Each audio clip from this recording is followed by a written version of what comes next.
ನಮಸ್ತೆ ಸ್ನೇಹಿತರೆ, ಇವತ್ತು ನಾವು ದ್ವಿತೀಯ BA ಕನ್ನಡ ಭಾಷಿಕ ಗದ್ಯ ಸಂಪದದಲ್ಲಿ ಬಾಳ್ವೆ ಸ್ವೀಕಾರಕ್ಕಿದೆ ನಿರಾಕರಣೆಗಲ್ಲ ಎನ್ನುವ ಗದ್ಯ ಸಂಪದದ ವಿವರಣೆಯನ್ನು ತಿಳ್ಕೊಳ್ಳುವ. ಶಿವರಾಮ್ ಕಾರಂತರವರು ಬರೆದಿರುವಂತಹ ಗದ್ಯ ಸಂಪದ. ಹಳೆಯ ಪ್ರಶ್ನೆ ಪತ್ರಿಕೆಯನ್ನು ನೀವು ನೋಡಿದರೆ ಅದರಲ್ಲಿ ಈ ಒಂದು ಪ್ರಶ್ನೆ 10 ಅಂಕಕ್ಕೆ ಬಂದಿದೆ, ಹಾಗೆ 5 ಅಂಕಕ್ಕೂ ಕೂಡ ಕೇಳಿರುವಂತಹ ಪ್ರಶ್ನೆಯಾಗಿದೆ. ಬಾಳ್ವೆ ಸ್ವೀಕಾರಕ್ಕಿದೆ ನಿರಾಕರಣೆಗಲ್ಲ. ಪುಟ ಸಂಖ್ಯೆ 16ರಲ್ಲಿದೆ.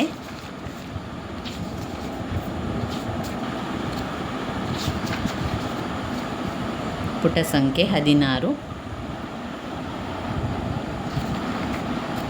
ಇಲ್ಲಿ ನಾವು ಲೇಖನ ಪಠ್ಯವನ್ನು ನೋಡಿದಾಗ ನಮಗೆ ಅಲ್ಲಿ ಅನೇಕ ಪಾಯಿಂಟ್ಸ್ಗಳನ್ನು ಕೊಟ್ಟಿದ್ದಾರೆ. ಈ ಪಾಯಿಂಟ್ಸ್ಗಳನ್ನು ನಾವು ಕಲಿತುಕೊಂಡು ಈ ಪಾಯಿಂಟ್ಸ್ಗಳನ್ನೇ ನಾವು ಈ ಒಂದು ಗದ್ಯ ಸಂಪದದ ಉತ್ತರವಾಗಿ ಬರಿತಾ ಹೋಗಬೇಕು. ಆ ಪಾಯಿಂಟ್ಸ್ಗಳನ್ನು ಒಮ್ಮೆ ಹೇಳ್ತಾ ಹೋಗ್ತಾನೆ. ಬದುಕಿನ ಮಿತಿಯಿಂದ ಬದುಕು ವಿಕಸಿಸಲು 3 ಪರಾನುಭವ ಸ್ವ ಅನುಭವ 4 ವಿಶಾಲ ಜೀವನ 5 ಬೇಕಾದ ಸಂಸಾರ 6 ಅನಾನುಕೂಲತೆ 7 ಸಿಗದ್ದು ಹುಳಿಯೇ, ಬದುಕಿನ ಪ್ರವಾಹ ಭ್ರಮೆಯೇ, ಸಲ್ಲುವುದರಿಂದ ಹುಟ್ಟು, ವೈಜ್ಞಾನಿಕ ದೃಷ್ಟಿ, ಇಂದಾಗಲು ನಾಳೆ, ಸತ್ಯ, ಸಿಹಿ ಕಹಿಗಳ ಪಾಕ, ಅಲ್ಲಗಳೆಯುವಿಕೆ, ಚಿತ್ತಸತ್ಯ ಭ್ರಮೆ, ಕ್ಷಣಿಕವಾದರೂ ಸತ್ಯ, ಚೈತನ್ಯ ಅಚಿರತೆ, ಮಿತವಾದ ಹೊಣೆ ನಮ್ಮದು, ತೀರಾ ನಂಟು ಬೇಕಿಲ್ಲ, ಅತಿ ಲೌಕಕರಿಗೆ,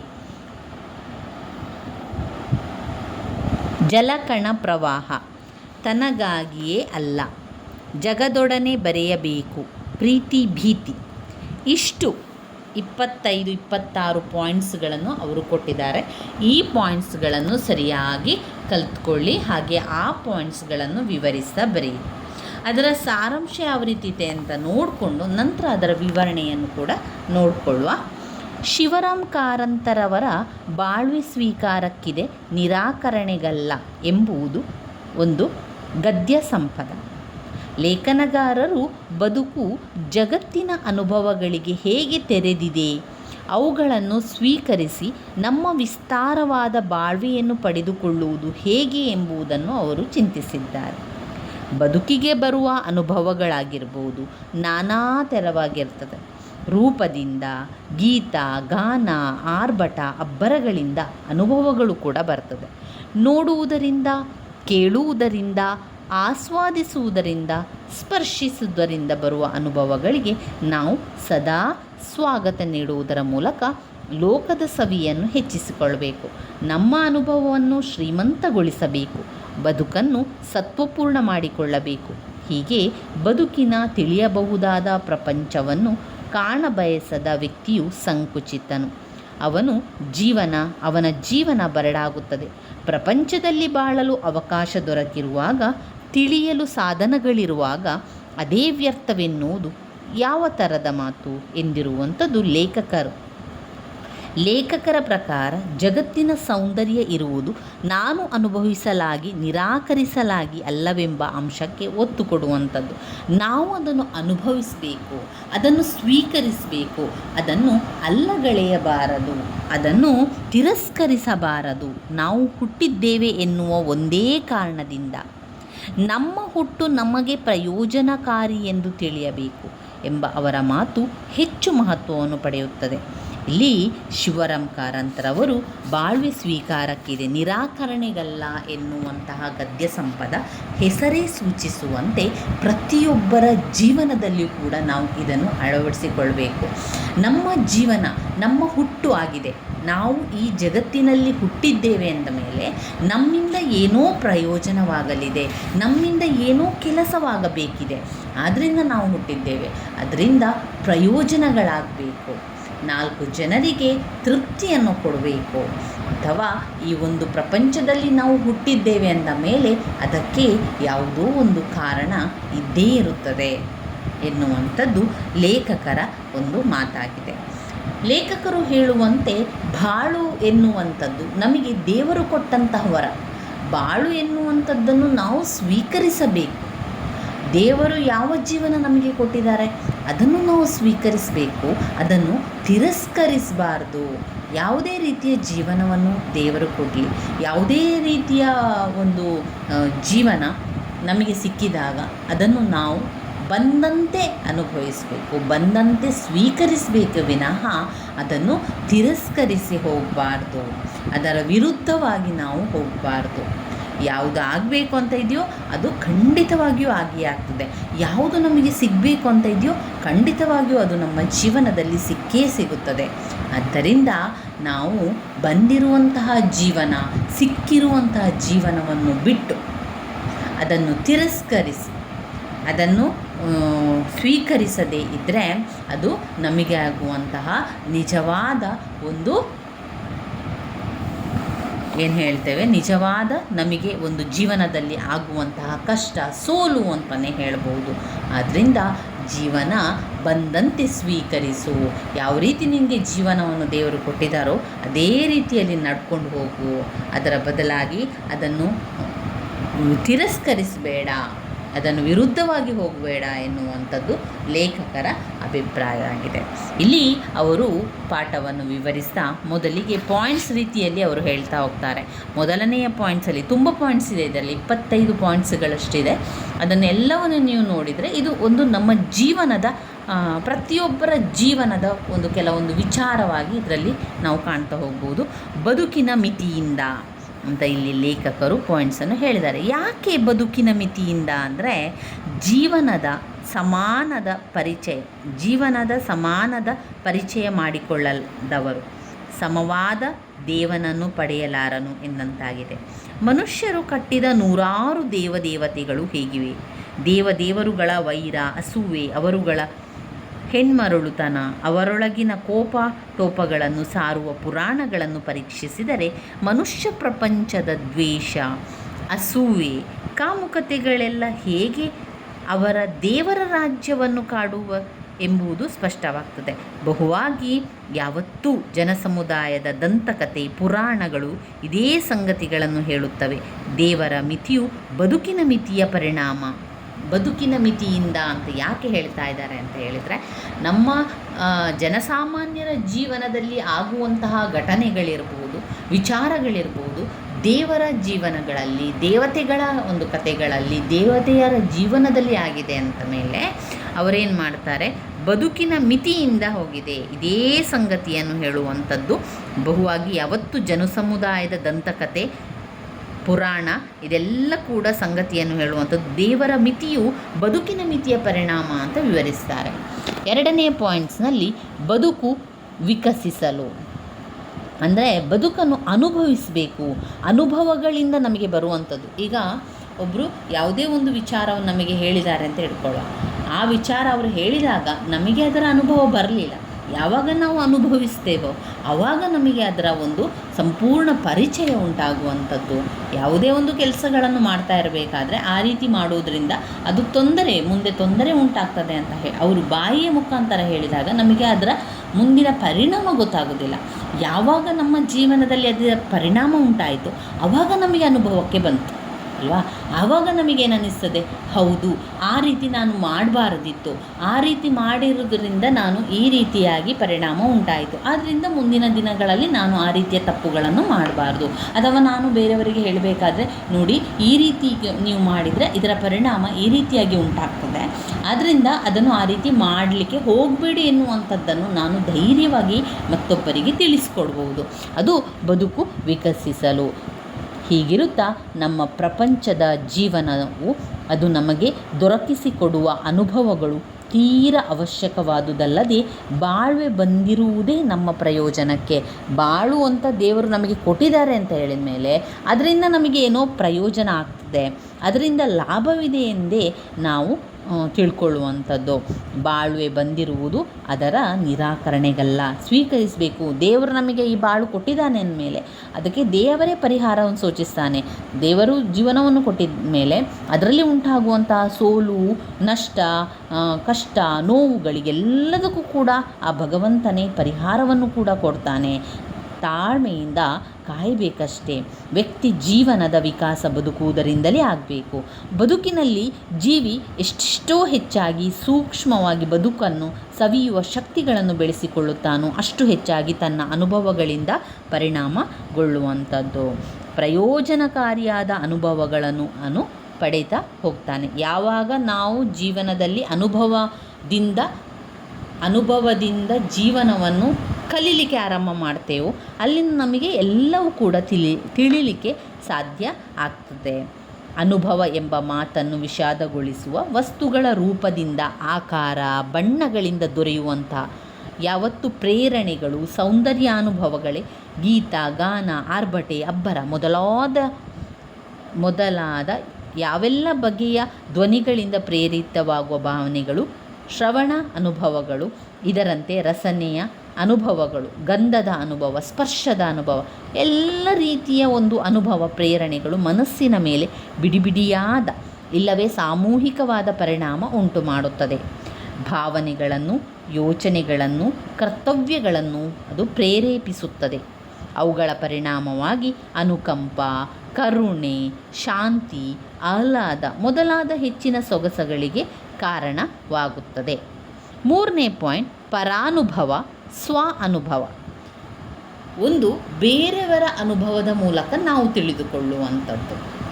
ಈಗ ನಮ್ಮ ತಂದೆ ತಾಯಿಯರು ಮಾಡಿರುವಂತಹ ಅಥವಾ ಯಾವುದೇ ಒಂದು ಕೆಲಸದಲ್ಲಿ ಅವರಿಗೆ ಅನುಭವ ಉಂಟಾಗಿರ್ತದೆ. ಆ ಅನುಭವವನ್ನು ನಮ್ಮಲ್ಲಿ ಹಂಚಿಕೊಳ್ಳುತ್ತಾರೆ. ಆವಾಗ ನಮಗೆ ತಿಳಿತದೆ ಆ ಒಂದು ಕೆಲಸದಿಂದ ಆ ರೀತಿಯ ಪರಿಣಾಮ ಉಂಟಾಗ್ತದೆ, ಆ ರೀತಿ ಮಾಡುವುದರಿಂದ ಈ ರೀತಿ ಉಂಟಾಗ್ತದೆ ಎನ್ನುವಂತಹ ಒಂದು ವಿಚಾರ ಅನುಭವದಿಂದ ನಮಗೆ ಬರ್ತದೆ. ಸ್ವ ಅನುಭವದಿಂದ ಒಂದು ಬೇರೆಯವರ ಅನುಭವದಿಂದ ಬರ್ತದೆ. ಮತ್ತೊಂದು ನಮ್ಮ ಅನುಭವ ನಾವನ್ನು ಅನುಭವಿಸಿದಾಗ ಬರುವಂಥದ್ದು. ಮನುಷ್ಯನ ಅನುಭವಗಳು 2 ಬಗೆಯಿಂದ ಹೆಚ್ಚುತ್ತವೆ.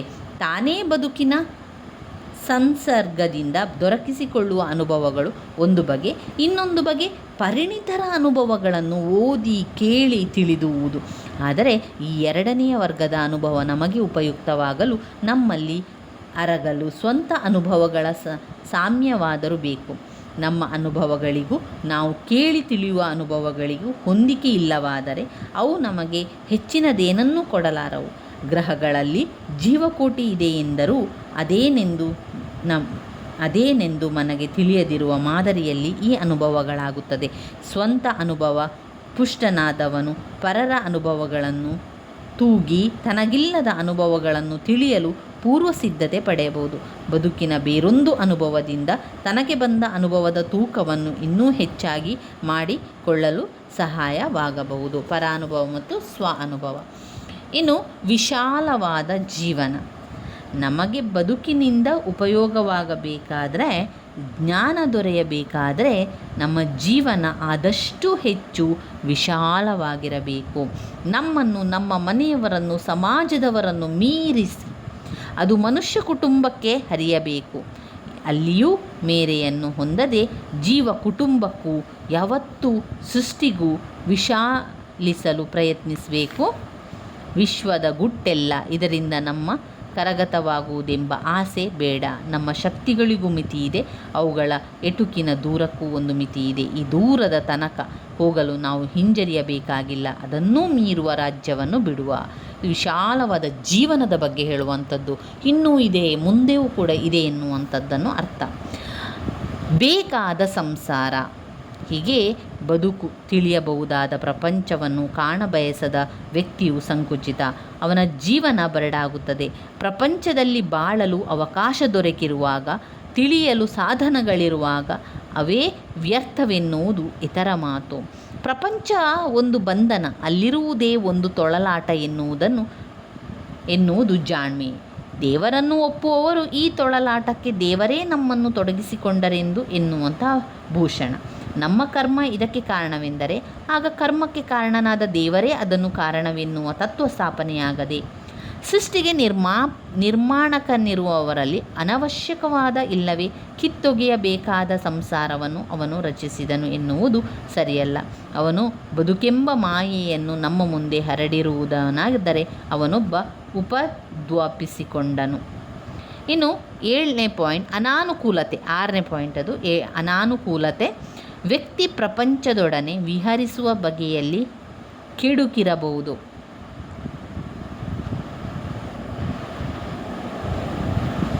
ಆದರೆ ಅವನಿಗೆ ಅನೇಕ ತೊಡಕು ದುಃಖಗಳು ಬರಬಹುದು. ವ್ಯಕ್ತಿಯು ಯಾವ ಸಮಾಜದ ಅಂಗವೋ ಅದು ವ್ಯವಹರಿಸುವ ರೀತಿಯು ತಪ್ಪಾಗಿ ಸಾಗಿದರೂ ಇದೇ ಪರಿಣಾಮವಾಗಬಹುದು. ಈ ದೊಡ್ಡ ವಿಶ್ವದ ವ್ಯಾಪಾರ ನಮ್ಮ ತಿಳಿವಿಗೆ ಸಿಗದಿರಬಹುದು. ಇಂತೆಲ್ಲ ಕಾರಣಗಳಿಂದ ಬದುಕು ನಮಗೆ ಅರ್ಥವಾಗದೆ ಹೋದರೆ, ಇಲ್ಲವೇ ಬದುಕಿನಲ್ಲಿ ಕ್ಲೇಶ ಉಂಟಾದರೆ ಅದರಿಂದ ಬದುಕೇ ನಿರರ್ಥಕ ಮಾಯೆ. ಅದರಲ್ಲಿ ಮನವಿರಿಸುವುದು ತಪ್ಪು ಎಂದು ತೀರ್ಮಾನಿಸಬೇಕಿಲ್ಲ. ಇನ್ನು ಸಿಗದ್ದು ಹುಳಿಯೇ ಎನ್ನುವಂಥದ್ದು. ವಿಶ್ವದ ಇಂದಿನ ವ್ಯಾಪಾರವನ್ನೇ ಎಣಿಸುವ, ಅದು ಎಷ್ಟು ದೊಡ್ಡದಾಗಿಲ್ಲ, ಅದರಲ್ಲಿ ನಮಗೆ ಕಾಣಿಸುವುದು ಎಷ್ಟು ಸ್ವಲ್ಪ, ಕಾಣಿಸದೇ ಇರುವ ಅಂಶ ಎಷ್ಟು ಅಧಿಕ, ಅವುಗಳಲ್ಲಿ ಕಾಣಿಸುವ ಅಂಶಗಳಿಗೂ ನಮಗಿರುವ ಪರಿಚಯ ಅಷ್ಟು ಕಡಿಮೆಯಾಗಿದೆ. ನಮ್ಮ ಕಾಣುವ ಕಣ್ಣುಗಳಿಗೆ ಅಷ್ಟು ಅಲ್ಪಶಕ್ತಿ ಇದೆ. ಭೂಮಿಯ ಎಷ್ಟೋ ಸಮೀಪದ ಒಡವೆಗಳು ಅದಕ್ಕೆ ಕಣ್ಣುಗಳಿಗೆ ಅಷ್ಟು ಅಲ್ಪಶಕ್ತಿ ಇದೆ. ಭೂಮಿಯ ಎಷ್ಟೋ ಸಮೀಪದ ಒಡವೆಗಳು ಅವಕ್ಕೆ ಕಾಣುವುದಿಲ್ಲ. ಯಾಕಂದರೆ ಕೆಲವು ಬೆಳಕುಗಳು ಕಂಡರೆ ಕಾಣದ ಬೆಳಕುಗಳು ಬಹಳ. ವಸ್ತು ಸ್ಥಿರ ಸೂಕ್ಷ್ಮವಾದರೂ ಕಾಣಿಸದು, ತೀರಾ ದೂರವಾದರೂ ಕಾಣಿಸದು. ನಮ್ಮ ಶಕ್ತಿಯ ಅಳವಿಗೆ ಬಂದುದು ತೀರಾ ಸ್ವಲ್ಪ ಭಾಗವಾಗಿರುವಾಗ ಅದರ ಮೇಲಿಂದಲೇ ಯಾವುದೋ ಕಷ್ಟವಾಗಿದೆ ಎಂಬುದು ಒಂದು ಮೇಲಿಂದ ಬದುಕು ಬಂಧನವೆನಿಸಬೇಕು, ನಿರರ್ಥಕವೆನಿಸಬೇಕೇ. ಇನ್ನು ಬದುಕಿನ ಪ್ರವಾಹ ಬಲು ಹಿರಿದು. ಅಂದರೆ ಬದುಕಿನ ಪ್ರವಾಹ ತುಂಬ ದೊಡ್ಡದು. ನಿರಾಕರಿಸಿ ಮೂರ್ಖರಾಗಬೇಡಿ. ಜಡರಾಗಬಲ್ಲ ಎಷ್ಟೋ ಪ್ರಾಣಿಗಳನ್ನು ಅದು ಕಳೆದುಕೊಂಡರೂ ಮುಂದಕ್ಕೆ ಸಾಗಬಲ್ಲನು. ಈ ವಿಶ್ವದ ದೀರ್ಘ ಓಟದಲ್ಲಿ ನಮ್ಮ ಭೂಮಿ ಇನ್ನೊಂದು ಲೋಕಕ್ಕೆ ಡಿಕ್ಕಿ ಹೊಡೆದು ಧೂಳಾದರೂ ಅದರ ಓಟ ಸಾಗಬಲ್ಲಷ್ಟು ವಿಸ್ತಾರವಾಗಿದೆ. ಹೀಗಿರುತ್ತಾ ಜೀವನದ ನಿರಾಕರಣೆಯಿಂದ ಅದಕ್ಕೆ ಕೇಡು ಬರಲಾರದು. ಎಲ್ಲಿಯ ತನಕ ನಾನು ಎಂಬ ವ್ಯಕ್ತಿ ಅರಿವಿಂದ ಕೂಡಿದ್ದು ವ್ಯವಹರಿಸಬಲ್ಲನು. ನನ್ನ ಜಡತೆಯಿಂದ ಅವರ ದುಃಖಕ್ಕೆ ತಿಳಿವಿದೆ, ವಿಸ್ತರಣೆಗೆ ಕುಂದಿದೆ. ನಾನೆಂಬ ಅರಿವುಳ್ಳ ಜೀವ ಬದುಕನ್ನು ನಿರಾಕರಿಸಿ ಸಾಗುವ ಮುಂದಿನ ಜೀವನಕ್ಕೆ ನಮ್ಮ ಒಂದು ಸೇವೆ ಸಲ್ಲಬಹುದು. Next point ಭ್ರಮೆಯೇ. ಜೀವನವನ್ನು ಪರಮಾತ್ಮನ ಲೀಲೆ ಎಂದು ಕರೆಯುತ್ತಾರೆ. ವ್ಯಕ್ತಿಯಾದವನು ಪ್ರಪಂಚದ ವ್ಯವಹಾರಗಳಲ್ಲಿ ಭಾಗಿಯಾಗುವುದರಿಂದ ತೊಳಲಾಟಕ್ಕೆ ಗುರಿಯಾಗುವವನು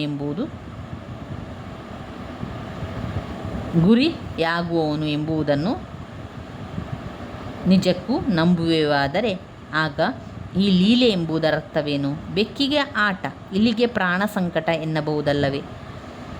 ಈಗ ಈ ತೊಳಲಾಟ, ಇಲ್ಲಿನ ನೋವುಗಳು ಎಂಬುದು ಬರಿಯ ಮಾಯೆ ಎಂದು ನನಗೆ ಸಮಾಧಾನ ಹೇಳುವವರುಂಟು. ಆದರೆ ಎಲ್ಲಿಯ ತನಕ ಅನುಭವಿಸುವ ಪ್ರಾಣಿಯ ಪಾಲಿಗೆ ಈ ನೋವು ನಿಜವೆನಿಸುತ್ತಿರುತ್ತದೋ, ಭ್ರಮೆ ಎನಿಸಿದೋ, ನೋವು ಕೊಡುವವನ ಪಾಲಿಗೆ ಅದು ಭ್ರಮೆ, ಮಾಯೆ ಎಂದು ತಿಳಿದರೂ ತಿಳಿಯದಿದ್ದರೂ ಒಂದೇ.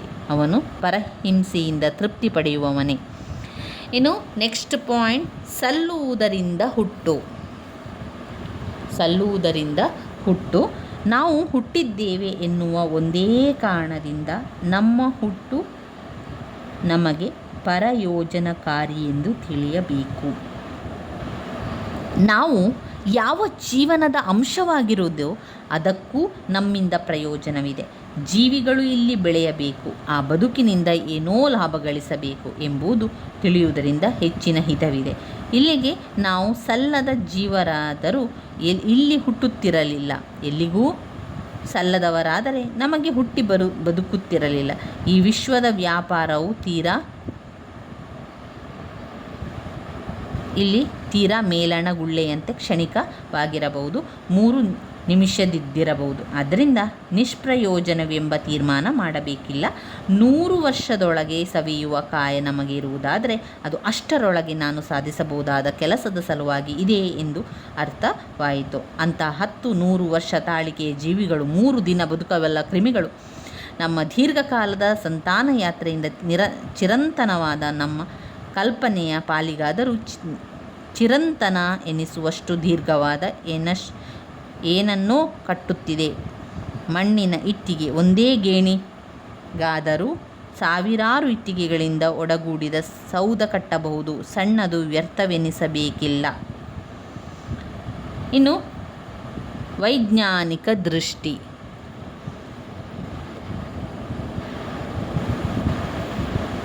ಇಂದು ನಮಗೆ ವಿಜ್ಞಾನ ಈ ಭೂಮಿಯ ರಚನೆ, ಜೀವಕೋಟಿಯ ವಿಕಾಸಗಳ ವಿಷಯದಲ್ಲಿ ತುಂಬ ಅನುಭವ ಕೊಟ್ಟಿದೆ. ಇನ್ನೂ ಕೊಡಬಹುದು, ಇನ್ನೂ ವಿಸ್ತೃತವಾಗಬಹುದು. ಕೊಟ್ಟುದರ ಮೇಲಿಂದ ಭೂಮಿಯ ಯಾತ್ರೆಯಲ್ಲಿ ಜೀವಿಗಳ ಒಂದು ಸಂತಾನ ಯಾತ್ರೆ ಒಂದು ಅಂಗವಾಗಿದೆ ಎಂದು, ಯುಗಯುಗದ ಬದುಕಿನಿಂದ ಅವು ಇಂದಿಗೂ ರೂಪ ಜೀವಿಗಳಿಗೆ ಪರಿಣಮಿಸಿದೆ ಎಂದು ಕೂಡ ಬರುತ್ತದೆ. ವಿಶ್ವವಂತಿರಲಿ ಬರಿಯ ಭೂಮಿಯೊಂದರ ವಿಸ್ತಾರ, ಗಹನತೆ, ಮಾಟ ಇವುಗಳೇ ಬಹು ಅಗಾಧವಾಗಿದೆ. ನಮ್ಮ ಎಟುಕಿಗೆ ಸಿಗಲಾರದಷ್ಟು ವಿಶೇಷವಾಗಿದೆ. ಅದನ್ನು ತಿಳಿದಲ್ಲಿ ಈ ಜೀವ ಜಗತ್ತಿನ ಓಟವಾಗಲಿ, ಅದಕ್ಕೆ ಹಿನ್ನೆಲೆಯಾದ ಜಡ ಜಗತ್ತಿನ ಆಟವಾಗಲಿ ಒಂದು ಜೀವಕ್ಕಾಗಿ ಇಲ್ಲ. ಹಿಂದಿನ ಯಾವತ್ತು ಜೀವಿಗಳಿಂದ ತೊಡಗಿ ಇಂದಿನ ಜೀವನದ ಮೂಲಕ ಹರಿದು ಎಂದಿನದೋ ಬದುಕಿನ ಕಡೆಗೆ ಅದು ಸಾಗುತ್ತಿದೆ. ಅದರಲ್ಲಿ ನಾವು ತಿಳಿದು ಮುಗಿಸಿದಷ್ಟು ಚೆಲುವಿದೆ, ಸತ್ಯವಿದೆ, ಗಹನತೆ ಇದೆ. ಈ ವಿಸ್ತೃತ ಜೀವನದ ಪ್ರವಾಹದಲ್ಲಿ ನಾವು ಎಷ್ಟು ಚೆನ್ನಾಗಿ ಬೆರೆಯಬಹುದು, ಅಷ್ಟು ಚೆನ್ನಾಗಿ ತಿಳಿದು ಬದುಕುವ ಅದಕ್ಕಿಂತ ಹೆಚ್ಚಿನ ಕೆಲಸ ನಮಗಿದೆ ಎಂದು ಹೇಗೆ ಸಿದ್ಧ ಮಾಡಬಲ್ಲೆಯೋ.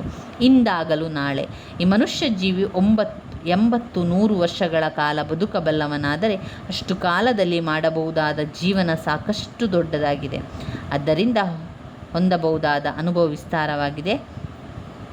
ಅದರೊಳಗೆ ಧುಮುಕಿ ತಿಳಿಯುವ ಅದನ್ನು ಮುಗಿಸಿದವನ ಪಾಲಿಗೆ ನಾಳೆಯೊಂದು ಇರುವಲ್ಲಿ ಆ ನಾಳೆ ಬಂದೇ ಬರುತ್ತದೆ ಎನ್ನುವಂಥದ್ದು. ಇಂದಾಗಲೂ ನಾಳೆ. ಇವತ್ತಾಗಲಿಲ್ವಾ, ಇವತ್ತು ನಮ್ಮ ಕೆಲಸ ಆಗಲಿಲ್ಲ, ಅಥವಾ ಇವತ್ತು ನಮಗೆ ಓದಿ ಆಗಲಿಲ್ವಾ, ನಾಳೆ ಮಾಡುವ, ಅಥವಾ ಇಂದಾಗಲಿಲ್ಲ ಅಂತಾದರೆ ನಾಳೆ ಆಗಿಯೇ ಆಗ್ತದೆ ಎನ್ನುವಂತಹ ನಂಬಿಕೆ ನಮ್ಮಲ್ಲಿ ಬೇಕು. ಸತ್ಯ. ಜೀವನ ದಾರುಣವಾದುದು.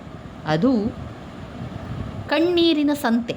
ಅದನ್ನು ನೆಚ್ಚಿದವನಿಗೆ ದುಃಖವಲ್ಲದೆ ಸುಖವಿಲ್ಲ ಎಂಬ ತೀರ್ಮಾನ ನನಗಂತೂ ಒಪ್ಪಿಗೆಯಲ್ಲ. ಈ ಜೀವಕೋಟಿಯ ಅಷ್ಟೂ ಕೂಳೆ ಕಿಲುಬುಗಳಿಂದ ತುಂಬಿರುವುದಾದರೆ ಅದು ಇಷ್ಟು ದಿನ ಉಳಿಯಲಾರದು. ತನ್ನ ಸಾವನ್ನು ಎಂದೋ ತಂದುಕೊಳ್ಳುತ್ತಿತ್ತು.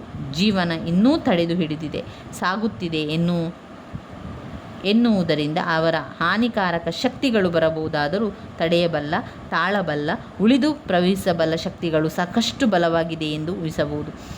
ನಾವು ಕಾಣುತ್ತಿರುವ ಜೀವನ ಚೇತನಗಳಲ್ಲಿ ಅಂತಹ ತಾಳಿಕೆಯುಳ್ಳ ಶಕ್ತಿಗಳು ಇವೆ ಎಂದು, ಮಿಥ್ಯಕ್ಕಿಂತ ಸತ್ಯ ಅಧಿಕವಾಗಿದೆ ಎಂದು ನನಗೆ ಅನಿಸಿತು. ಇನ್ನು ನೆಕ್ಸ್ಟ್ ಪಾಯಿಂಟ್, ಸಿಹಿ ಕಹಿಗಳ ಪಾಕ. ಬದುಕು ಪೂರ್ಣ ಸಿಹಿಯೂ ಅಲ್ಲ, ಪೂರ್ಣ ಕಹಿಯೂ ಅಲ್ಲ. ಅವುಗಳ ವಿವಿಧ ಪ್ರಮಾಣದ ಪಾಕ. ಕಹಿಯನ್ನು ಸಹಿಸುವ ಶಕ್ತಿ ಗಳಿಸಿದಂತೆ ಜೀವನ ಮತ್ತಷ್ಟು ಬಲಗೊಳ್ಳುತ್ತದೆ. ಕಹಿಯ ಅನುಭವದಿಂದ ಸಿಹಿಗೆ ಮತ್ತಷ್ಟು ಕಳೆ ಇದೆ. ಮನುಷ್ಯ ಸಮಾಜವೊಂದನ್ನೇ ಎಣಿಸ ಹೋದರೆ ಕಹಿಯ ಪ್ರಮಾಣ ಅಲ್ಲಿ ತುಂಬಿರುವಂತೆ ಕಾಣುವುದೇನೂ ನಿಜ. ಅಲ್ಲಿ ಅತಿಯಾಗಿ ಸಿಹಿಯನ್ನುಂಡು ಮತಿಯ ತೋಲವನ್ನು ಕೆಡಿಸಿಕೊಂಡವರು ಉಂಟು. ಕಹಿಯೇ ದಿನದ ಉಸಿರಾಗತಿ ಬಂದು ಬಾಳುವಿಗೆ ಏನೂ ಅರ್ಥವಿಲ್ಲ ಎಂದವರು ಉಂಟು. ಇತರ ಜೀವಿಗಳ ಸಂಸಾರದಲ್ಲಿ ಕಾಣದಷ್ಟು ಕಹಿ ಸಹಿಗಳ ವಿತರಣೆಯ ತಾರತಮ್ಯ ಮನುಷ್ಯ ಸಮಾಜದಲ್ಲಿದೆ. ಈ ಸಮಾಜ ಎಷ್ಟೆಷ್ಟು ನಾಗರಿಕರೆನಿಸಿಕೊಂಡಿದೆಯೋ ಅಷ್ಟಷ್ಟು ಅಧಿಕ ಪ್ರಮಾಣದಲ್ಲಿ ಅವ್ಯವಸ್ಥೆಯನ್ನು ಕಾಣ್ಬೋದು. ನಮ್ಮ ಜೀವನವನ್ನು ಲೇಖಕರು ಇಲ್ಲಿ ಏನು ವಿವರಿಸ್ತಾ ಇದ್ದಾರೆ ಅಂತ ಹೇಳಿದರೆ, ಜೀವನ ಎನ್ನುವಂಥದ್ದು ಸಿಹಿ ಕಹಿಗಳ ಪಾಕ. ಅದರಲ್ಲಿ ಸಿಹಿ ಕೂಡ ಇದೆ, ಕಹಿ ಕೂಡ ಇದೆ ಎನ್ನುವಂಥದ್ದನ್ನು ಅವರು ಇಲ್ಲಿ ವಿವರಿಸ್ತಾ ಇರುವಂಥದ್ದು. ಇನ್ನು ನೆಕ್ಸ್ಟ್ ಪಾಯಿಂಟ್, ಅಲ್ಲಗಳೆಯುವಿಕೆ.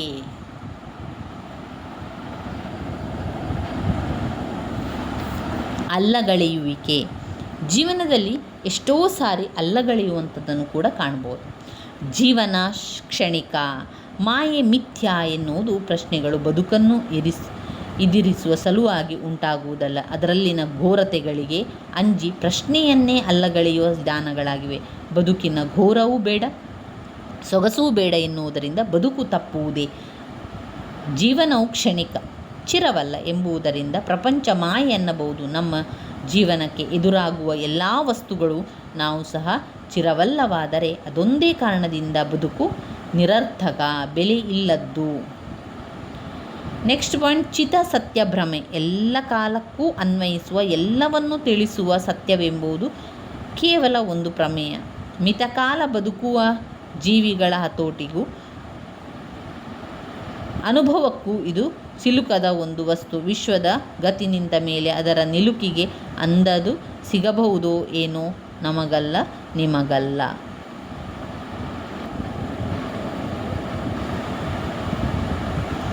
ನೆಕ್ಸ್ಟ್ ಪಾಯಿಂಟ್ ಕ್ಷಣಿಕವಾದರೂ ಸತ್ಯ. ಕೆಲವೊಮ್ಮೆ ನಾವು ಹೇಳುವಂತಹ ಸತ್ಯಗಳು ಕ್ಷಣಿಕವಾಗಿರ್ತದೆ, ಆದರೆ ಅದು ಸತ್ಯವೇ ಆಗಿರ್ತದೆ. ಅನೇಕ ಪಶು ಸ್ವಭಾವ, ಶೀಲ ಪ್ರತಿಕ್ರಿಯೆಗಳು ಯುಗಯುಗಗಳ ವಿಕಾಸದಿಂದ ಇಂದಿನ ಮನುಷ್ಯನ ಯೋಚನಾ ಶಕ್ತಿಗಳು, ಸ್ವಭಾವಕ್ಕೂ ಸಂಸ್ಕೃತಿಗೂ ನಂಬಿಕೆ, ಮತ, ಪರಮಾರ್ಥಗಳಿಗೂ ಸಹ ಕಾರಣವಾಗಿರಲು ಇವುಗಳ ಹಿನ್ನೆಲೆಯಾಗಿದ್ದ ಒಂದೊಂದು ಜೀವಿಯ ಮನ ಕ್ರಿಯೆಗಳೆಲ್ಲ ವ್ಯರ್ಥವೆನ್ನುವುದು ಯಾವ ಥರ ಮಾತು. ಅಚಿರವಾದುದು ಅಸತ್ಯ ಎಂಬ ಮಾತು ಶಬ್ದ ಚಮತ್ಕಾರ. ಏಕೆಂದರೆ ಎಂದಿನ ತನಕ ಸತ್ಯವೆಂಬುದು ಚಿರತ್ವದ ದೃಷ್ಟಿಯಿಂದ ನಮಗೆ ತಿಳಿದಿಲ್ಲವೋ, ಅಚಿರ ವಸ್ತುಗಳ ಓಡಾಟವೇ ನಮಗೆ ಗತಿಯಾಗಿದೆಯೋ, ಅಲ್ಲಿಯ ತನಕ ಅದು ಬರಿಯ ಶಬ್ದ. ನಮ್ಮಲ್ಲಿ ಯಾವುದೊಂದು ಕಲ್ಪನೆಯನ್ನು ಕೆರಳಿಸಲಾರದ ಒಂದು ಮಾತು. ಇನ್ನು ಚೈತನ್ಯ ಅಚಿರತೆ, ಮಿತವಾದ ಹೊಣೆ ನಮ್ಮದು. ಪಾಯಿಂಟ್ಸ್ಗಳನ್ನು ನೋಡ್ತಾ ಹೋಗಬೇಕು. ಚೈತನ್ಯ ಅಚಿರತೆ. ಇನ್ನೊಮ್ಮೆ ಯೋಚಿಸುವ, ಯಾವುದನ್ನು ನಾವು ಮೆಚ್ಚಬೇಕು? ಚಿರವಾದ ಸ್ಥಿರವಾದ ಒಡವೆಯನ್ನೇ? ಯಾವುದು ಆಗಿದೆ ನಮಗೆ ತಿಳಿಯದ ಯಾವುದೋ ಒಂದು ಹಾಗೆ ಎಂಬುದು ಊಹೆ ಇರಲಿ. ನಮಗೆ ತಿಳಿದ ಮಟ್ಟಿಗೆ ನಾವು ಅಳೆಯಲು ಶಕ್ತರು. ಹಾಗೆ ಅಳೆದರೂ ಅಲುಗಾಡದ ಬದಲಾಗದ ವಸ್ತುಗಳು ಬೆಳವಣಿಗೆಯ ಸೂಚನೆ ಎನಿಸುವವು, ಚೈತನ್ಯವನ್ನು ಗುರುತಿಸುವವು. ಅದು ಜನತೆಯ ಲಕ್ಷಣ, ಜೀವನದ ಸ್ವಭಾವ ಅದರಿಂದ ಭಿನ್ನವಾದುದು. ಜೀವನದಲ್ಲಿ ಚೈತನ್ಯ ಕೆಲಸ ಮಾಡುತ್ತಿರುವುದರಿಂದಲೇ ಚಲನೆ, ಏಳು ಬೀಳುಗಳು ಕಾಲದ ದೃಷ್ಟಿಯಿಂದ ಅಚಿರ. ಚೈತನ್ಯಮಯವಾಗಿರುವ ಜೀವಿಯು ಬೆಳೆಯಬೇಕು, ಬೆಳವಣಿಗೆಯ ದಾರಿಯಲ್ಲಿ ಎದುರಾಗುವ ಅನುಭವಗಳಿಂದ ವಿಸ್ತರಿಸಬೇಕು.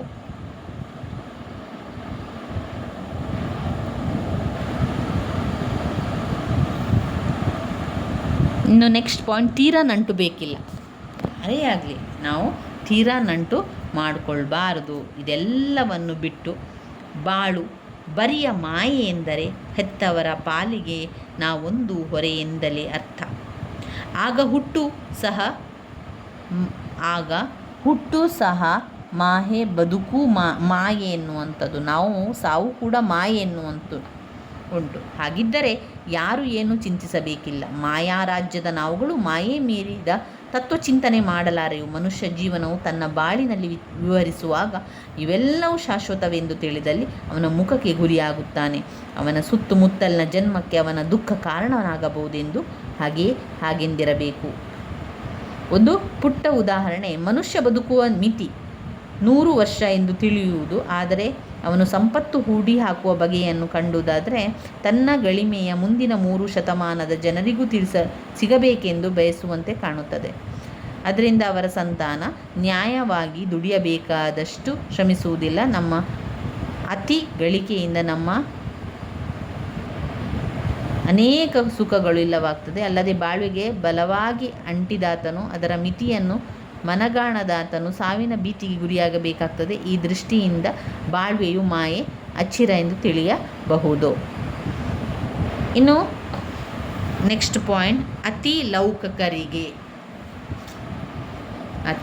ಲೌಕಿಕರಿಗೆ ಜಲಕಣ ಪ್ರವಾಹ ತನಗಾಗಿ ಅಲ್ಲ. ಅತಿ ಲೌಕಿಕರಿಗೆ ಶಂಕರಾಚಾರ್ಯರು ಕೇವಲ ಸ್ವಾರ್ಥಮಯ ಬದುಕಿಗೋ ಅತ್ಯಾಸಕ್ತ ಬದುಕಿಗೋ ಬಲಿಯಾದ ಜನಗಳನ್ನು ಎಚ್ಚರಿಸಲು ಬದುಕಿನ ಅನೇಕ ಕಠಿಣ ಸತ್ಯಗಳನ್ನು ತಿಳಿದರು. ಯಾವ ಮನೋಧರ್ಮದಲ್ಲಿ ಹೇಳಿದರು, ಯಾವ ಮನೋಧರ್ಮದ ಜನರಿಗೆ ಹೇಳಿದರು ಎಂಬುದು ಅವರ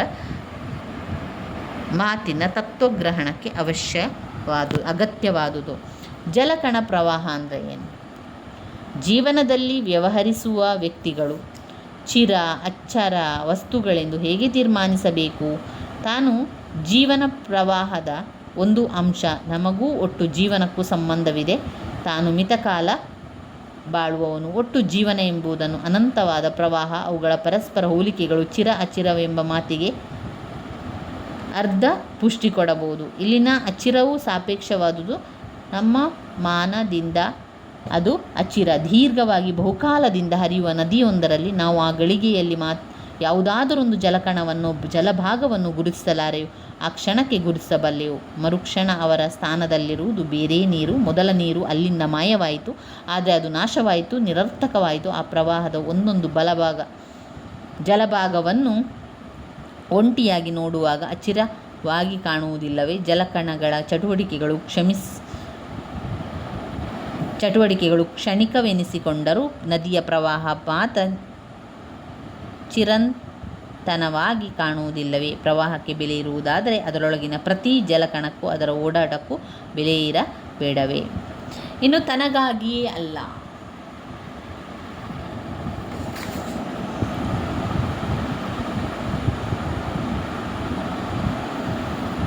ಪ್ರಪಂಚವೆಲ್ಲ ತನಗಾಗಿಯೇ ಹುಟ್ಟಿದೆ. ತನಗೆ ಅದು ಅರ್ಥವಾಗುತ್ತಿರಬೇಕು. ಹಾಗಿಲ್ಲದೆ ಹೋದರೆ ಅದು ಬೆಲೆಯಿಲ್ಲದ ವಸ್ತು ಎಂಬ ನೋಟವು ಸಂಕುಚಿತ ನೋಟ. ತನ್ನ ಆಸೆಯ ಹಿಡಿತಕ್ಕೆ ಬಾರದಿರುವುದರಿಂದ ಬದುಕು ಮಾಯ ಎನಿಸಬೇಕಿದೆ. ತನಗೆ ಸಾವು ಅಪ್ರಿಯ ಎಂಬುದರಿಂದ ಜೀವನ ನಿಸ್ಸಾರವಲ್ಲ. ಭೀತಿಯ ತೀರ್ಮಾನಗಳನ್ನು ಈ ರೀತಿಯಾಗಿ ಯಾವುದೇ ನಿರ್ಣಯಗಳು ಬದುಕಿನ ಅರ್ಥವನ್ನು ನಮಗೆ ಒದಗಿಸಲಾರವು. ಪ್ರಪಂಚ ತಾನಾಗಿ ಇದೆ ಎನ್ನುವ ಸ್ವಾರ್ಥಕ್ಕೂ ಅದು ತನ್ನ ವೈರಿ ಎಂದು ತಿಳಿಯುವ ಪರಮಾರ್ಥಕ್ಕೂ ಮೂಲ ವ್ಯತ್ಯಾಸವಿಲ್ಲ. ಒಂದೇ ಮನೋಧರ್ಮದ ಎರಡು ಪಾರ್ಶ್ವಗಳು, ಒಂದು ಹೆಗ್ಗರಿಮೆಯ ಪ್ರಭಾವ. ನಮ್ಮ ಶರೀರದ ಯಾವುದೇ ಅವಯವೇ ಈ ಶರೀರದ ಉಳಿದೆಲ್ಲ ಅಂಗಗಳು ತನ್ನ ಸಲುವಾಗಿ ಬದುಕಿವೆ ಎಂದು ಹೇಳಿದರೆ ಹೇಗೆ? ಅದರಂತೆ ಈ ಲೋಕದಲ್ಲಿ ನನಗೇನು ಬೆಲೆ, ನಾನೆಷ್ಟು ವ್ಯರ್ಥ ಎಂಬುದರ ಹಾಗೆ ವ್ಯಕ್ತಿಯು ತನ್ನನ್ನು ಜೀವನ ಪ್ರವಾಹದಿಂದ ಕಿತ್ತು ತೆಗೆದು ಎಣಿಸುವ ಲಾಭ ಹಾನಿಗಳ ವಿಮರ್ಶೆ ಸಮಾನವಾದುದಲ್ಲ. ಇನ್ನು ಬರುವಂತಹ ಪಾಯಿಂಟ್ಸ್: ಜಗದೊಡನೆ ಬೆರೆಯಬೇಕು, ಪ್ರೀತಿ ಮತ್ತು ಭೀತಿ. ಜಗದೊಡನೆ ಬೆರೆಯಬೇಕು. ಇತ್ತ ಬದುಕನ್ನು ಅಲ್ಲಗಳೆಯುವುದು, ಅತ್ತ ಬದುಕಿನ ಕಾಲವೆಲ್ಲ ದೇವರ ಹೊಗಳಿಕೆಗೆ ಎಂದು ತಿಳಿಯುವುದು. ಅದು ಒಳ್ಳೆಯ ಆಸ್ತಿಕ ಭಾವನೆಗಳು ಆಗಲಾರದು. ಹಲವು ಧರ್ಮಗಳಲ್ಲಿ ಈ ಬಗೆಯ ಪಲ್ಲವಿಯನ್ನು ಕೇಳುತ್ತಿದ್ದೇವೆ. ಸೃಷ್ಟಿಕರ್ತನೊಬ್ಬನಿರುವವನೆಂದೇ ತಿಳಿಯುವ ಅವರನಿರುವುದಾದರೆ ಉಳಿದ ಜೀವಿಗಳ ಜೊತೆಯಲ್ಲಿ ಹುಟ್ಟಿದ ನಾವು ಕೇವಲ ಅವನನ್ನು ಪ್ರೀತಿಸಬೇಕೆಂದು ಬಯಸಿಯಾನೆ ಉಳಿದೆಲ್ಲ ಜಗತ್ತು ಹೇಸಿಕೆ ಎಂದು ಜಿಗುಪ್ಸೆ ಪಟ್ಟರೆ ಯಾವ ಕೃತಿಗಾಗಿ ಜಿಗುಪ್ಸೆಗೊಂಡಂತಾಯಿತು? 18 ಮಕ್ಕಳನ್ನು ಪಡೆದ ತಾಯಿಯೇ ತಂದೆಯೇ ತನ್ನ ಒಂದು ಕೂಸು ಉಳಿದ ಮಕ್ಕಳೊಡನೆ ಸೇರಿ ಆಟವಾಡುವುದನ್ನು ಕಂಡು ಕುಪಿತರಾದರಾದರೆ ದೇವರು ಅಸೂಯಾಪರನೇ, ಸ್ವಾರ್ಥಿಯೇ, ಹೊಗಳ್ತೆ ಬಾಕನೇ. ಮಗು ತನ್ನ ಅಣ್ಣ ತಮ್ಮಂದಿರೊಡನೆ ಬೆರೆಯದೆ, ಒಡನಾಡಿಗಳ ಜೊತೆ ಸೇರದೆ, ಹೊಸ್ತಿಲ ಮೇಲೆ ಕುಳಿತು ಅಮ್ಮ ಅಮ್ಮ ಎಂದು ಅಳುವುದಾದರೆ ತಾಯಿಗೆ ಹಿತವೆನಿಸದೆ. ಇದೆಲ್ಲ ಜಗದೊಡನೆ ಬೆರೆಯಬೇಕು. ನಾವು ಯಾವುದೇ ಒಂದು ವಿಚಾರ ಆಗಿರ್ಬೋದು, ಈ ಜಗತ್ತಿನ ಜೊತೆಗೆ ನಾವು ಬೆರೆತಾ ಹೋಗಬೇಕು. ಪ್ರೀತಿ ಮತ್ತು ಭೀತಿ. ವಿಶ್ವದ ವ್ಯವಹಾರವನ್ನು ತಿಳಿಯುವುದು ದೊಡ್ಡ ಕೆಲಸ. ಚೆನ್ನಾಗಿ ಬದುಕಿ ತನ್ನ ಜೀವನದ ಸುತ್ತ ಬರುವ ಇತರ ಜೀವಗಳನ್ನು ಚೆನ್ನಾಗಿ ತಿಳಿದು ಅವುಗಳೊಡನೆ ಹಿತವಾಗಿ ತನ್ನ ವ್ಯವಹಾರವನ್ನೆಸಿಕೊಳ್ಳುವುದು ಕಡಿಮೆ ಕೆಲಸವೇನು? ಜೀವನದ ರಾಜ್ಯದ ಅನೇಕ ಸೊಗಸುಗಳನ್ನು ಕಂಡು ಮೈಮರೆತು ಆನಂದಿಸುವುದು ಕಡಿಮೆಯೇನು? ಮನುಷ್ಯನಿಗೆ ಸ್ವಾಭಾವಿಕವಾಗಿ ಈ ಭಾವನೆಗಳು ಬಾರದಿರಲು ಕಾರಣವೇನೆಂದರೆ, ಮೂಲ ಮನುಷ್ಯನ ಬಳಗದವರು ದೇವರನ್ನು ಕಲ್ಪಿಸುವಾಗಲೇ ಈ ಭಾವನೆಯಿಂದ ಕಲ್ಪಿಸಲಿಲ್ಲ. ಮಾನವನ ಸಂಸ್ಕೃತಿಯ ಪ್ರಥಮ ದೇವರು ಭೀತಿ ಜನ್ಯರು. ಅವರಿಗೆ ಹೆದರಿ ಬೇಡಿ ಕಾಡಿ ಮನುಷ್ಯ ತನ್ನ ನಂಬುಗೆಯನ್ನು ಬೆಳೆಸಿದ. ಕ್ರಮೇಣ ಕೆಲವು ಸ್ವತಂತ್ರರು ಅವರಿಗೆ ಕ್ರೂರ ಬಿರುದುಗಳನ್ನು ಸಲ್ಲಿಸುವ ಬದಲು ವಾತ್ಸಲ್ಯ ಗುಣವನ್ನು ಆರೋಪಿಸಿದರು. ದೇವರು ದಯಾಮಯನಾದರೂ ಕರುಣಾಮಯನಾದರೂ ಅವನನ್ನು ಕುರಿತು ನಾವು ಮಾಡುತ್ತಿರುವ ಸ್ತುತಿ ಸ್ತೋತ್ರಗಳೆಲ್ಲ ಈ ಮನೋಧರ್ಮದ ಛಾಯೆಗಳು. ಭೀತಿ ಮನುಷ್ಯನು ದೇವರ ರೌದ್ರವನ್ನು ಚಿತ್ರಿಸಿ ಅವರಿಗೆ ಮಣಿಸಿದನು. ತಿರುಗಿ ತನಗಾಗಿ ಇದನ್ನು ಕೊಡು ಎಂದು ಬೇಡಿದನು. ಅದೇ ಮನೋಭಾವನೆ ಮುಂದುವರಿದು ಪ್ರೀತಿ ಮನಸ್ಕನ ಭಕ್ತಿ ಬೆಳೆಯಿತು. ಅವನು ಹೊಗಳುವ ವಿದ್ಯೆಯನ್ನು ಕಲಿತನು. ಈ ಸ್ತುತಿಸುವಿಕೆಯ ಬೆಂಗಡೆಯಲ್ಲಿ ಭೀತಿ ಇನ್ನೂ ಹೋಗಿಲ್ಲ. ಇಂತಹ ಪ್ರೀತಿಯು ಸಮನಾದ ದಾರಿ ಎಂಬ ಹೇಳಬರುವುದಿಲ್ಲ. ನಿಸರ್ಗವನ್ನು ನೋಡುವಾಗ ಪ್ರೀತಿಗಳು ಒಂದು ಜೀವನದ ಇಮೇಲ್ಗಳಾಗಿ ಕಾಣುವೆನು. ಹಸುವನ್ನು ಕೊಂದು ತನ್ನ ಮರಿಗಳನ್ನು ಪೋಷಿಸುವ ತಾಯಿ ಹುಲಿಯ ಪ್ರೀತಿ ಕಡಿಮೆಯೇ ಹೆಚ್ಚೇ? ಬದುಕಿನ ಬೆಲೆಯನ್ನು ವಿಮರ್ಶಿಸುವ ಬುದ್ಧಿಯು ಪ್ರೀತಿ ಭೀತಿಗಳೆರಡರ ಯೋಗ್ಯ ತೂಕವನ್ನು ಮಾಡಲು ಕಲಿಯಬೇಕಾದಿತ್ತು. ಆಗ ಜೀವನದ ಸುಖ ದುಃಖಗಳನ್ನರಿಯುವ ಶಕ್ತಿ ನಮಗೆ ದೊರಕಿತು. ಇವಿಷ್ಟು ಪಾಯಿಂಟ್ಸ್ಗಳು ನಮಗೆ ಯಾವುದರಲ್ಲಿ ಬಂತು? ಬಾಳ್ವೆ ಸ್ವೀಕಾರಕ್ಕಿದೆ, ನಿರಾಕರಣೆಗಲ್ಲ. ಶಿವರಾಮ್ ಕಾರಂತರವರು ಬರೆದಿರುವಂತಹ ಗದ್ಯ ಸಂಪದವಾಗಿದೆ. ಇದರಲ್ಲಿ ಪಾಯಿಂಟ್ಸನ್ನು ಮತ್ತೊಮ್ಮೆ ಹೇಳ್ತಾ ಹೋಗ್ತೇನೆ. ಬದುಕಿನ ಮಿತಿಯಿಂದ ಬದುಕು ವಿಕಸಿಸಲು ಪರಾನುಭವ, ಸ್ವಾನುಭವ, ವಿಶಾಲ ಜೀವನ, ಬೇಕಾದ ಸಂಸಾರ, ಅನಾನುಕೂಲತೆ, ಸಿಗದ್ದು ಹುಳಿಯೇ, ಬದುಕಿನ ಪ್ರವಾಹ, ಭ್ರಮೆ, ಸಲ್ಲುವುದರಿಂದ ಹುಟ್ಟು, ವೈಜ್ಞಾನಿಕ ದೃಷ್ಟಿ, ಇಂದಾಗಲು ನಾಳೆ, ಸತ್ಯ, ಸಿಹಿ ಕಹಿಗಳ ಪಾಕ, ಅಲ್ಲಗಳೆಯುವಿಕೆ, ಚಿತಸತ್ಯ ಭ್ರಮೆ, ಕ್ಷಣಿಕವಾದರೂ ಸತ್ಯ, ಚೈತನ್ಯ, ಅಚಿರತೆ. ಇವಿಷ್ಟು ಇನ್ನೂ ಪಾಯಿಂಟ್ಸ್ಗಳಿರುವಂಥದ್ದು. ಮಿತವಾದ ಹೊಣೆ ನಮ್ಮದು, ತೀರಾ ನಂಟು ಬೇಕಿಲ್ಲ, ಅತಿ ಲೌಕಕರಿಗೆ, ಜಲಕಣ ಪ್ರವಾಹ ತನಗಾಗಿಯೇ ಅಲ್ಲ, ಜಗದೊಡನೆ ಬೆರೆಯಬೇಕು, ಪ್ರೀತಿ ಭೀತಿ. ಇವಿಷ್ಟು ವಿಚಾರಗಳು ಅದರಲ್ಲಿ ಬರುವಂಥದ್ದು. ನಾವು ಈ ಗದ್ಯ ಸಂಪದದಲ್ಲಿ ಇನ್ನೂ ನಾವು ಓದಬೇಕಾಗಿರುವಂಥದ್ದು ವೈಚಾರಿಕ ಪ್ರಜ್ಞೆಗೆ ಅಡೆತಡೆಗಳು, ಎಚ್ ನರಸಿಂಹಯ್ಯನವರು ಬರೆದಿರುವ ಗದ್ಯ ಸಂಪದ. ಆಮೇಲೆ ಗಿರಣಿಯ ವಿಸ್ತಾರ ನೋಡಯ್ಯ, ರಾಷ್ಟ್ರೀಯತೆ ಒಂದು ಮರುಚಿಂತನೆ, ಮಹಿಳಾ ರಾಜಕೀಯ ಮೀಸಲಾತಿ. ಇವಿಷ್ಟನ್ನು ನಾವು ಮುಂದಿನ ವಿಡಿಯೋದಲ್ಲಿ ಅವುಗಳ ಒಂದು ವಿವರಣೆಯನ್ನು ಕೂಡ ತಿಳ್ಕೊಳ್ಬೇಕಾಗಿದೆ. ಕೆಲವೊಂದು ಮುಖ್ಯವಾದಂತಹ ಪ್ರಶ್ನೆಗಳು ಅಂತ ಇರುವಂಥದ್ದು. ಅದರಲ್ಲಿ ಒಂದು ಬಾಳ್ವೆ ಸ್ವೀಕಾರಕ್ಕಿದೆ, ನಿರಾಕರಣೆಗಳಲ್ಲ. ಶಿವರಾಮ್ ಕಾರಂತರವರು ಬರೆದಿರುವ ಗದ್ಯ ಸಂಪದವಾಗಿದೆ. ಮುಂದಿನ ವಿಡಿಯೋದಲ್ಲಿ ಇನ್ನಷ್ಟು ಗದ್ಯ ಸಂಪದಗಳ ಹಾಗೆ ವಿಮರ್ಶೆಯ ಬಗ್ಗೆ ತಿಳಿತಾ ಹೋಗಬೇಕು.